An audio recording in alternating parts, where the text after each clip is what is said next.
Living room. Mehboob, স্মৃতি আর নিধির বাবা মা বসে আছেন।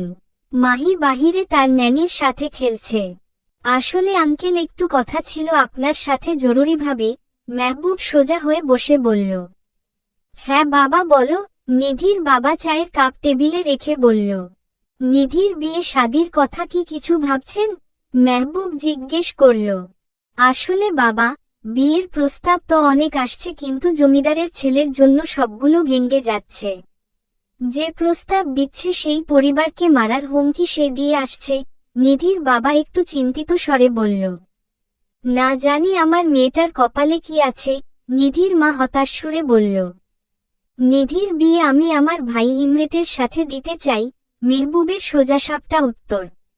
নিধির বাবা মা প্রস্তাবটা শুনে ভড়কে গেল। তাদের মতো সামর্থ্য নাই যে বড় ঘরে মেয়ে দিবে।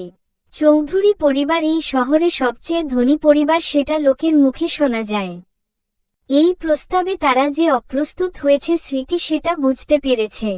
আঙ্কেল, আমাদের ইমরেত খুব ভালো। সেই নিধিকে সেই 4 বছর থেকে ভালোবাসে।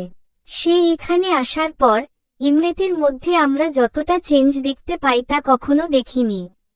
আপনি ভাববেন না আমরা জোর করছি। ইমরেত নিধিকে নিয়ে কতটা ফুটবল আমরা দেখতে পাই সেটা। আর নিধিকে প্রচণ্ড ভালোবাসে। নিধিকে ছাড়া সে যে অন্য কাউকে এখন পর্যন্ত বিয়ে করতেও চায় না। বিয়ে নামক শব্দ শুনলে রেগে যায় সে। নিধিকে আমরা আমাদের বাড়ির ছোট পুত্রবধূ হিসেবে চাই আঙ্কেল। স্মৃতি নিধির মায়ের হাত ধরে কথাগুলো বলল।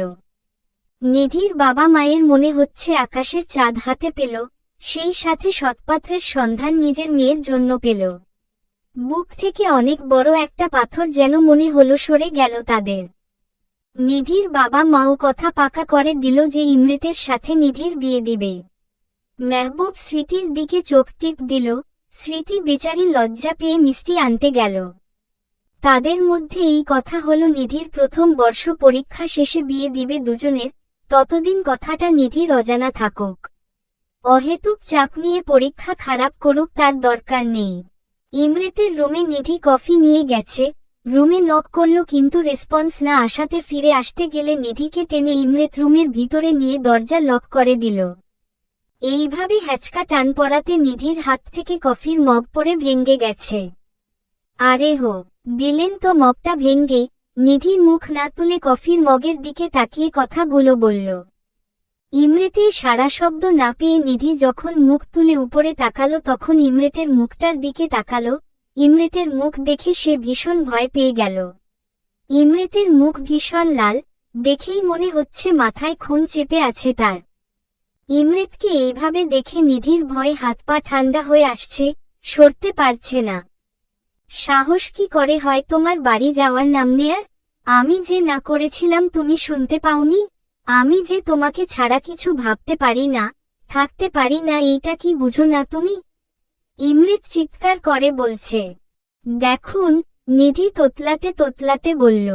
কি দেখবো বলো, বলো কি দেখবো? আরো জোরে চিৎকার করে বলছে ইমরেত। ভাগ্যিস বড়লোক ইমরেতের রুমের দরজা সাউন্ডপ্রুফ।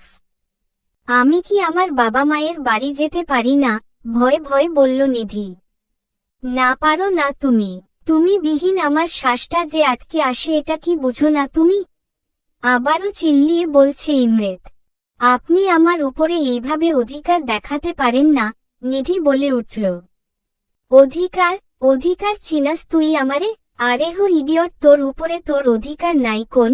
তোর উপরে এই ইমরেত চৌধুরীর অধিকার শুধু। নিধির কোমর শক্ত করে চেপে ধরে। নিধি ভয় আর কোন কথায় বলতে পারছে না। এই ইমরেত নামক প্রাণীটাকে সে অসম্ভব ভয় পায় সে। কেন এইভাবে পোড়াচ্ছ আমায়?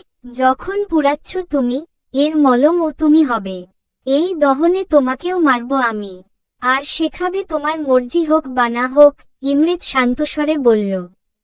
ইমরেত তার কোমরটা অনেক শক্তভাবে চেপে আছে, মনে হচ্ছে তার আঙ্গুল দেবে যে নিধির জামার ভেদ করে ভিতরে ঢুকে যাবে।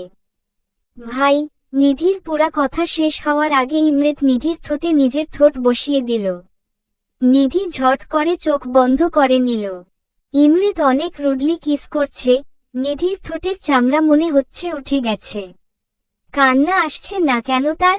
কেন বুকটা ধকধক করছে তার এমন চুমুতে? কেন সরাতে পারছি না? অপরদিকে ইমরেত কোন নেশায় জোরালো সে? কেন এই নিধি নামক নেশাতে মেতে উঠেছে, ছুটাতে চাইছে না, আরো তীব্রভাবে তার সাথে নিজেকে গ্রাস করে ফেলছে।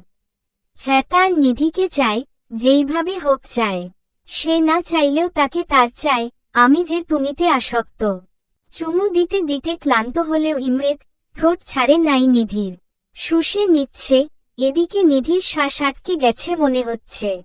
বেশ অনেকক্ষণ পর ইমরেতে নিধির ঠোঁট ছাড়ল। দুইজনে খুব জোরে জোরে নিঃশ্বাস ফেলছে। ইমরেত শান্ত হয়ে গেলেও নিধির নিঃশ্বাস এখনো ঘন ঘন পড়ছে। ইমরেত নিধির শরীরের সাথে মিশিয়ে নিল আরেকটু নিবিড়ভাবে।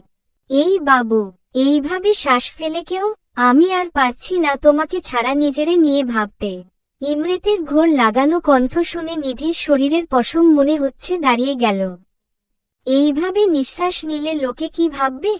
লোকদের ভাবনা I don't care, I only care about you. Imret নিধির কানে কথাটা বলল। সরুন, তোতলে বলছে নিধি চোখ বন্ধ করে।